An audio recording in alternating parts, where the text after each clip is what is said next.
ఎప్పుడైతే కన్న కొడుకు మీద ప్రేమ లేకుండా అలా కేసు పెట్టిందో అప్పుడు నా అల్లుడి కోసం మాట్లాడే హక్కు నాకొచ్చింది. బాలు మీకేమీ కాకపోవచ్చు, కానీ నా కల్లుడు, నా కూతురికి భర్త.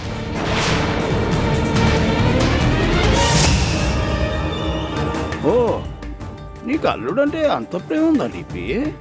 మరి అలాంటప్పుడు మా రాణి కంటే ముందు నువ్వెళ్ళి వాడు ఆకలి తీర్చిరావచ్చు కదయ్యా. ఏ పట్టించుకోకుండా వదిలేసావు?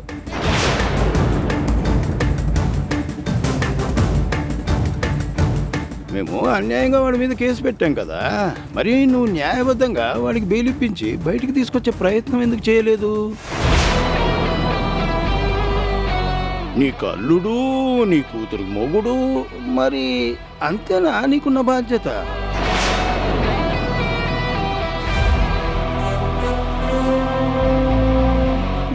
భలే వాళ్ళు తాతయ్య, వాళ్ళెందుకు అలాంటి పనులు చేస్తారు? బాలుబాబు గారిని రెచ్చగొట్టాలి అంటే ఆయన్ని జైల్లో మగ్గేలా చేయాలి కదా.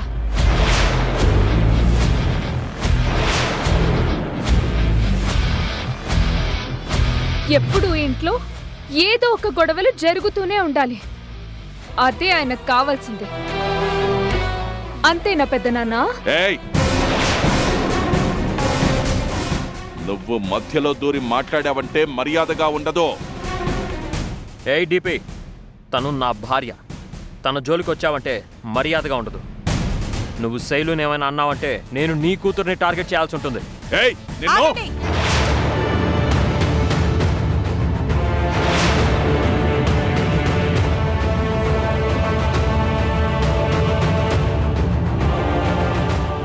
ఇప్పుడు మీకేం కావాలి? అసలు ఏం కావాలని కోరుకుంటున్నారు? నా కొడుక్కి నేను క్యారెట్స్ తీసుకొని వెళ్ళాను. వాడు కడుపు నిండా అన్నం తినాలని చూడటం తల్లిగా నా బాధ్యత. అందుకే తీసుకువెళ్ళాను.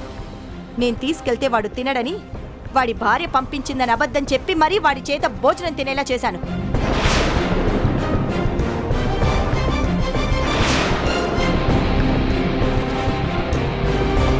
కానీ మీరు అది కూడా చేయలేదు కదా. వాడు ఆదిత్యం చంపితే జైలుకు పోతాడని మీకు తెలీదా? తెలుసు కదా, మరి ఎందుకు వాడిని రెచ్చగొట్టి పంపించారు? అంటే మీకు బాలు అవసరం లేదు, అంతే కదా? చెప్పవయ్యా దుర్గాప్రసాద్, చెప్పు.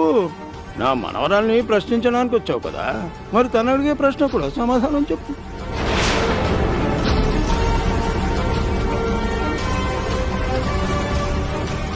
అందరూ నీలాగే ఉంటారనుకుంటావు.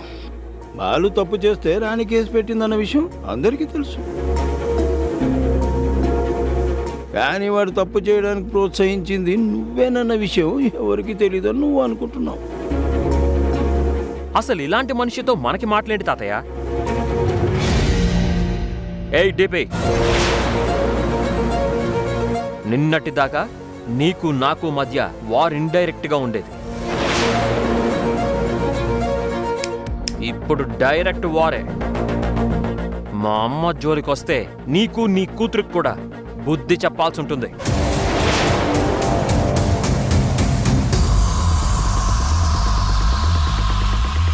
అత్తయ్య, ఇలాంటి వాళ్ళకి మీరు సమాధానం చెప్పాల్సిన అవసరం కూడా లేదు. రండత్తయ్య.